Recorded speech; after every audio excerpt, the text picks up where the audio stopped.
Drive or Google Docs for our schedule, and then the group then had to do some scheduling and planning for the research projects. And then we actually used Google Forms. One of our projects was working with, we tested some athletes, and then we used Google Forms to do a post-injury follow-up. So do know though that be careful with Google Forms. We learned, I was sending this out to people in our research projects, and they couldn't answer it because I didn't realize when the students did that, they didn't realize that it initially defaults to only sending to CSS people. And so anybody that wasn't CSS was getting frustrated because we'd send this survey out to them and they couldn't answer it. So just think about that. Yeah, that's for anything you share out of your drive, Yeah. you're gonna find it. So there may be some workarounds. But you can just have to go in And set it And for set it. anyone who has the link can view it, and that's similar to YouTube, our YouTube recommendation. And then it's not a searchable link by the public, but if somebody has the link, they can get it. I've used Google Forms for kind of just informal quizzing testing for kind of the to see where they're at with the content or reading the content before class, just for kind of fun's sake. And then also I've used Google Sites. I worked closely with Nikki to develop an e-portfolio, and each of my students did kind of an overall end of course e-portfolio through Google Sites, which was a really fun project for them and me. Anyone online? Okay. Are you All ready? right, I'm back up and running finally. I blame Meg. She wrote that for me. So the two things that I wanted to talk about this morning are using Google Docs for feedback. I teach in the Masters of Education program, and I use a lot of Google Docs to provide feedback to students, partly just because I like that when I put comments in, they can respond to the comments within the Google Doc.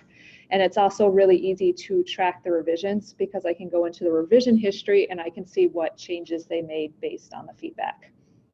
And with my teaching in the Masters of Ed, I let them continue to kind of resubmit or revise until they have met my learning objectives for them. So it's a little different philosophy than I know some people take.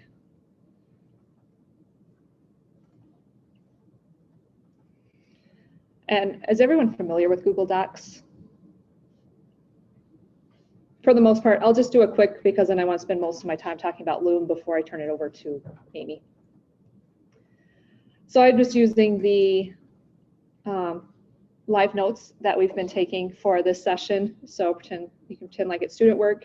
And with providing comments, it's as simply as highlighting and clicking the little plus sign and starting to put your feedback in. What you can also do is if you put a plus in, then you can select the student whose paper or work that this is. So in this case, I'm going to pick on Meg.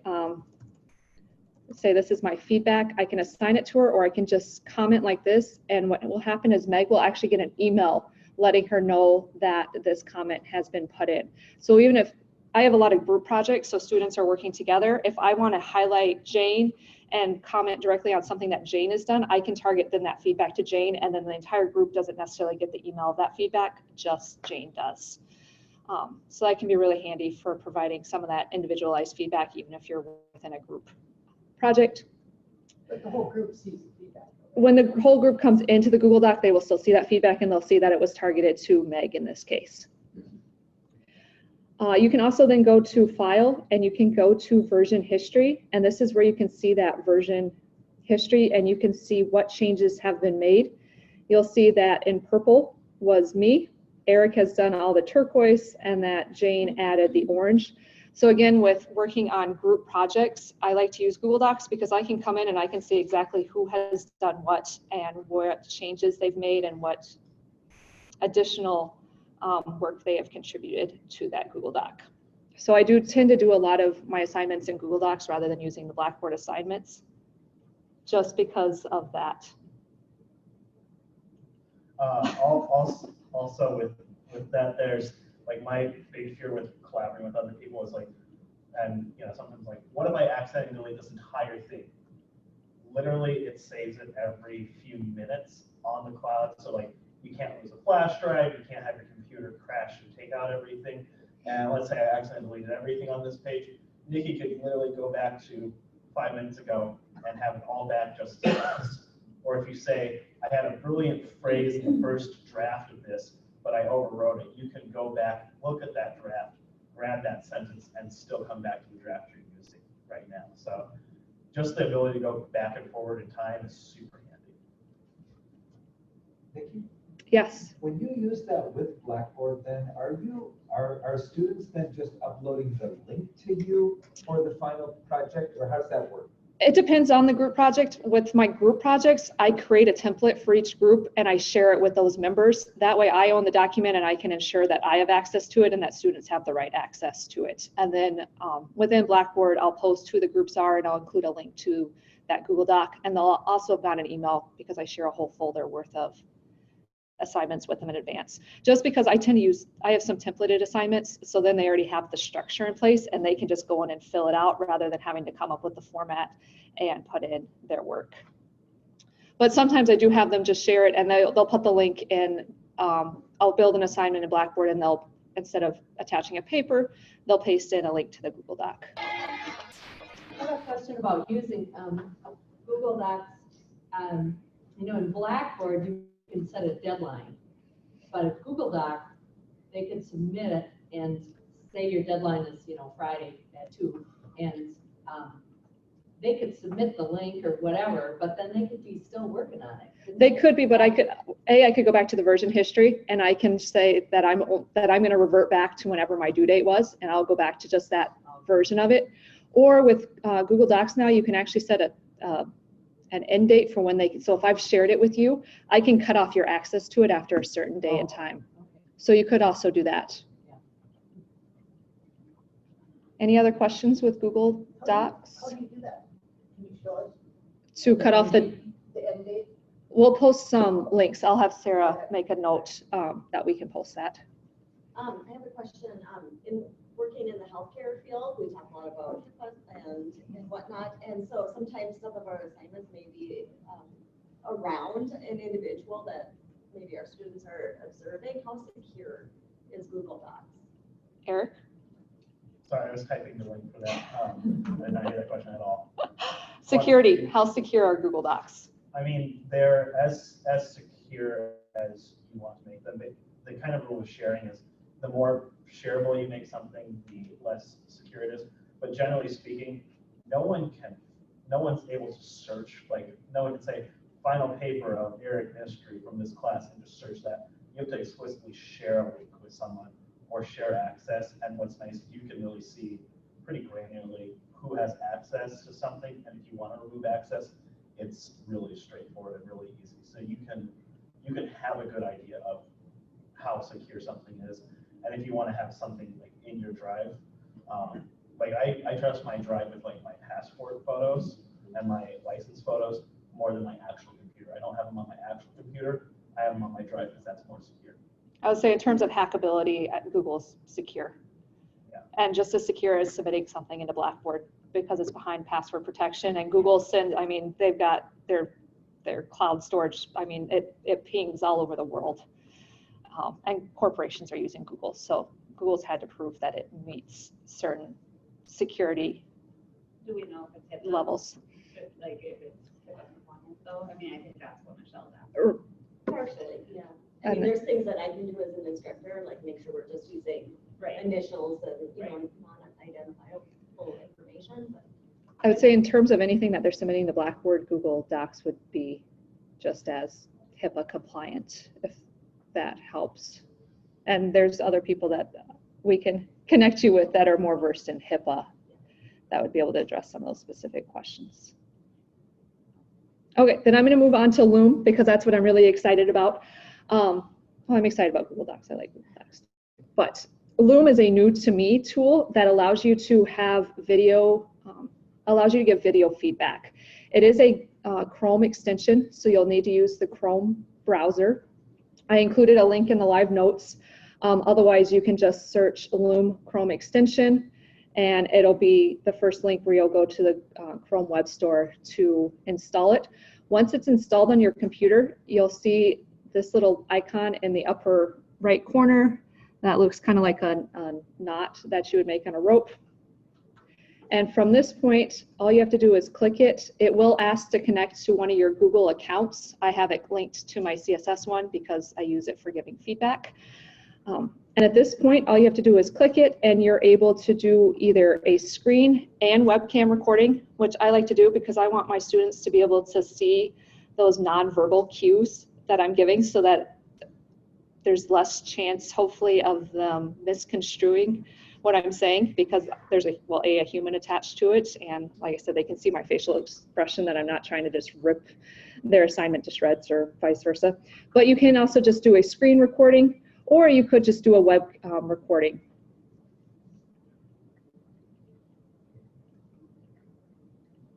Which apparently I denied access to because I'm doing a. Because you're in Zoom. Oh. It's not gonna let you do it. Well, grandiose for that. Thank you. Well, I don't like that. I've tried it before.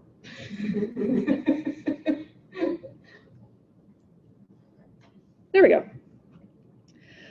So once I select that, then I can select full desktop, or I can select the current tab. So at this point, if I selected full desktop, I'm no longer confined to Chrome to do my recording. So I could share anything that I'm pulling up on my screen. If I've got a PowerPoint open or I've got anything, I can show at anything. So it's kind of like Zoom at that point, and that I can just showcase anything. I tend to stay within the browser. I'm still going to do full desktop, and I'm going to start recording. And what I would be able to do is I would be able to go into Blackboard if I wanted to and pull open an assignment, and I could start to give video feedback on an assignment within Blackboard. As we know, Blackboard's grading tool is less than perfect these days, but I would be able to come in, minimize some of these distractors so that I have just the paper open on the screen. Boy, that's messy. And I would be able to start to give feedback based on what I'm seeing here on the screen. Then when down here in the bottom left corner, you'll see that I've got my webcam showing. I can actually choose to make this different sizes, which can be nice because you might want to become the focal point if you're really trying to get a point across. I know. You can choose to pause your recording. So if you need to gather your thoughts or you want to move to a different area, you can pause your recording so that they're not seeing you fumble around the screen. And then when you're done, you can finish your recording. And this is going to save it to Loom. You'll see that it automatically copied a URL to my clipboard. So if I go back into where I was in Blackboard giving feedback, I can now expand this menu. And here in this feedback to the learner, I can go ahead and just copy in that URL. And I'm done once I hit submit. I'm also able to come to, it automatically opened up this tab in Loom, and I can view my recording here. I can add additional comments, and you'll see that Loom prompts me if I wanted to, if I was talking about a website, I can actually add a link to the web page that I was talking about automatically. Yes. Can you edit your recording? You can. Very, very basically. This is not intended to be a full scale video editor. This is intended to be just very simple, clean, and make it easy for you to capture feedback. You can put in some text comments and students can respond to these comments. So Meg and I, when we were testing this on another one, see if I can find it, we were able to have a conversation going back and forth with regard to that video. With Loom now, you can have unlimited videos, and there's an unlimited length to your videos, but as we talked about earlier, concise feedback is probably better. So here's on the right where you can see that we had a comment thread going, and we actually got email notifications about those as well. Does it do captioning? That's a good question. That's a good question. I don't know. And for a lot of my video feedback, I wouldn't necessarily caption.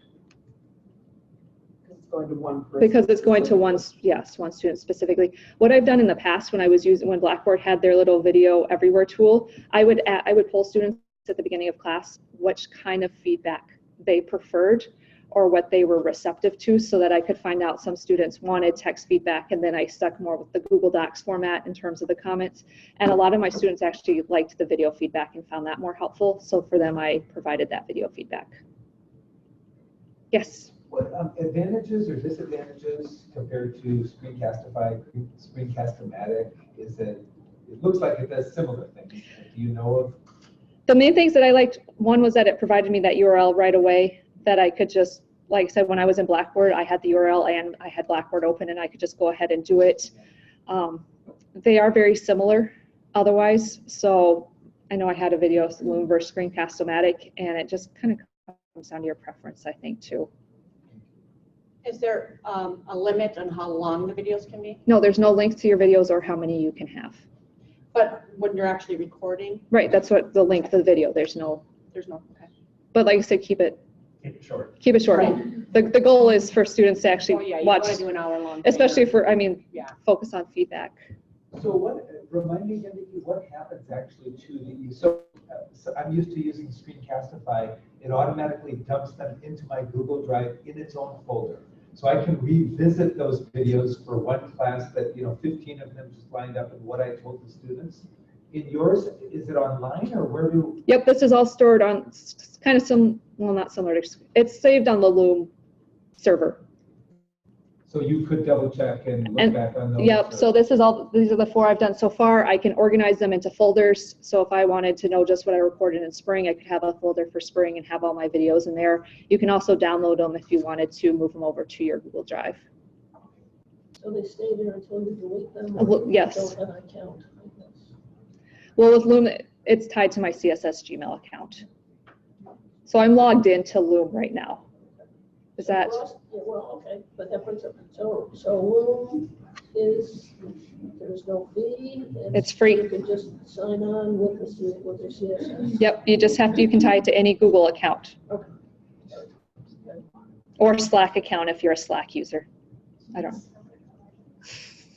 Can I ask, I've never done the video feedback thing. Do you find that it's faster for you? Do you find Yes.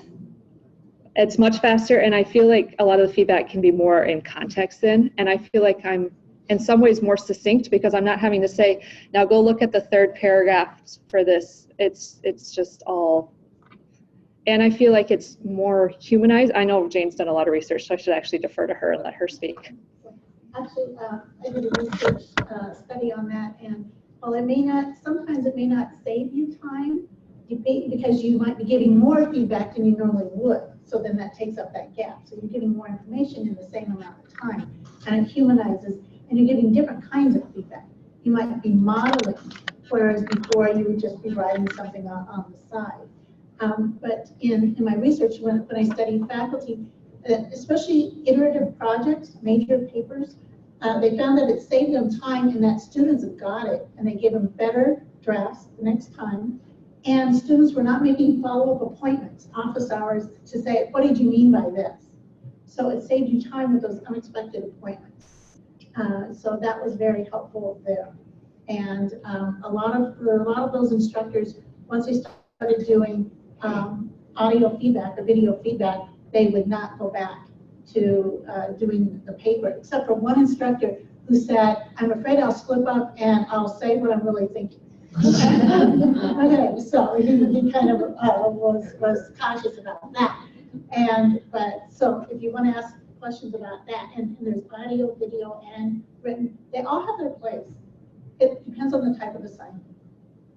I used Screencastify a lot, and what I like to, and I don't know if Loom does this, but on Screencastify, you can actually use a highlighter tool which dims the rest of the paper, and then it's like a flashlight, and it shows, and you need discipline, and you need to be willing to say, how I look at 5:30 a.m. is going to be okay, and if you keep redoing it, you're going to kill yourself. But if you do, I did this with a lot of our capstone projects in education, which were probably 30 to 50 pages.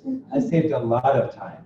because then I was able to, actually what I did, and many of them submitted them with a Google Doc, I went in and made just broad reminders to myself, broad notes in the doc itself, and then turned on Screencastify and just went to those points that I had set those and talked more about it. So, and definitely my students absolutely loved it because it does bring some personality to it. As Nikki said, they're seeing you. There's a personality piece that helps. So then, but could you do it, obviously you have to read the paper.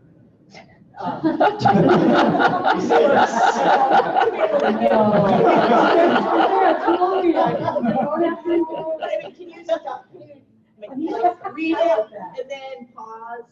Well, with Loom, you can pause your recording so you can gather your thoughts for the next section of the paper. Right, so if you read part of it, then you can give some feedback, read part of it Yes. versus. And you can do that with Screencastify or Loom, which, yes, is nice. And one of the nice things about this too is what I mentioned earlier about the different kind of feedback. When you give a paper with written feedback and you've got different levels of feedback, such as your themes, the content, the ideas, maybe the transitions, and then maybe some grammar things. When you give it back in a written format, you see all that at once. You can't control how they're consuming or receiving your feedback. When you do a video of it, you are sequencing that feedback. So what you might do is say, overall, let's hit the high points here. And then you could be scrolling back and forth. Here, your thesis, you said this. And then you're supporting it this way as you're scrolling through the papers. And then you can go back to the top again and say, now let's talk about some of this. And then maybe at the end you can say, here's a few little grammar things to take care of, but then come back to this overall thing. So you are structuring the way they receive your feedback and the kinds of feedback much differently than when you're putting it out there for them to read at their own.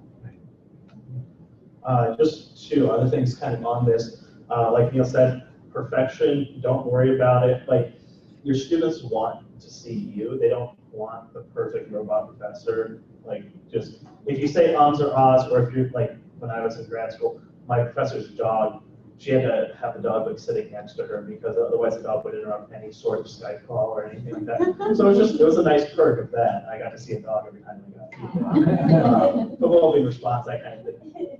The other thing is to think about these tools, you don't need to use them in isolation. If you're using Turnitin to give the feedback, you can record while you're doing that. So they can have the feedback they see in that, but also, you know, a video response about it.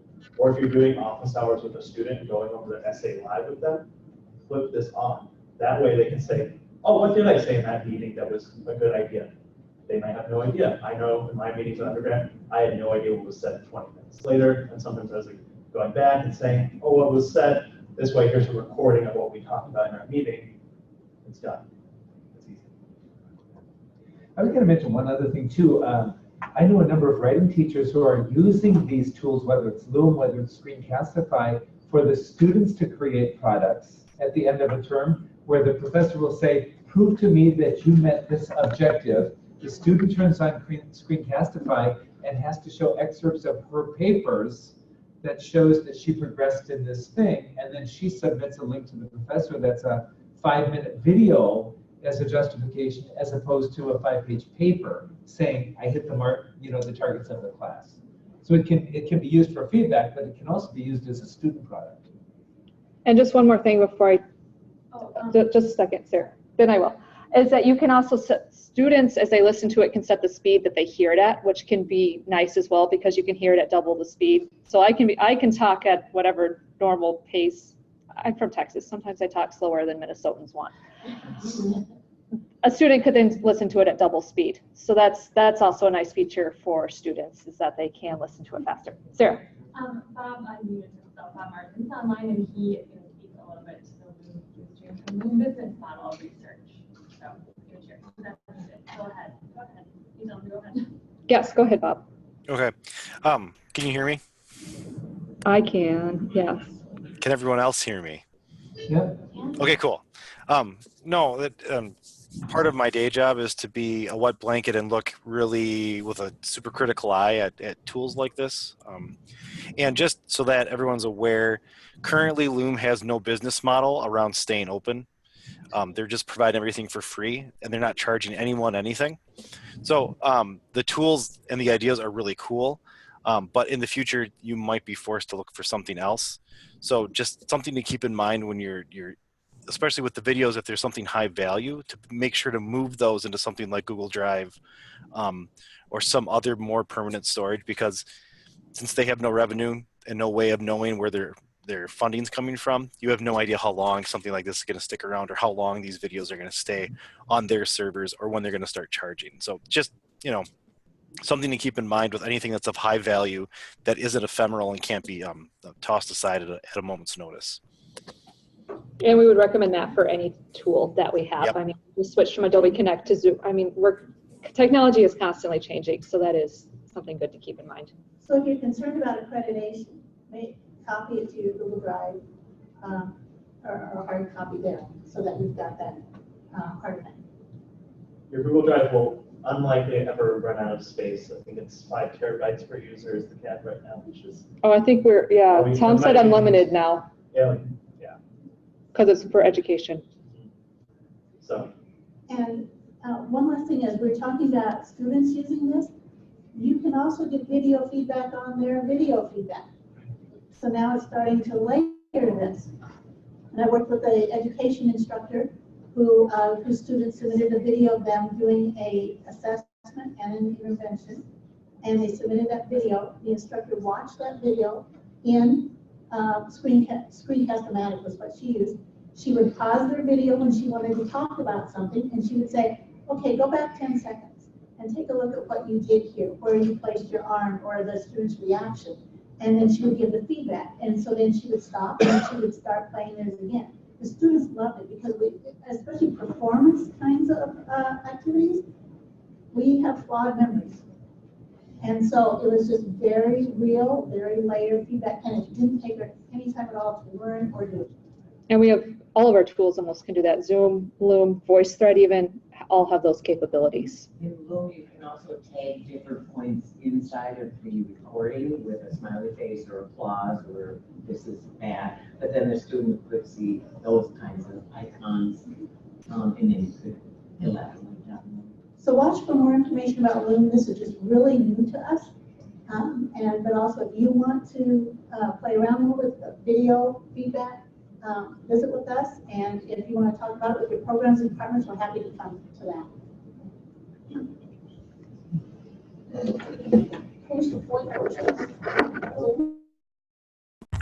Or ATOL.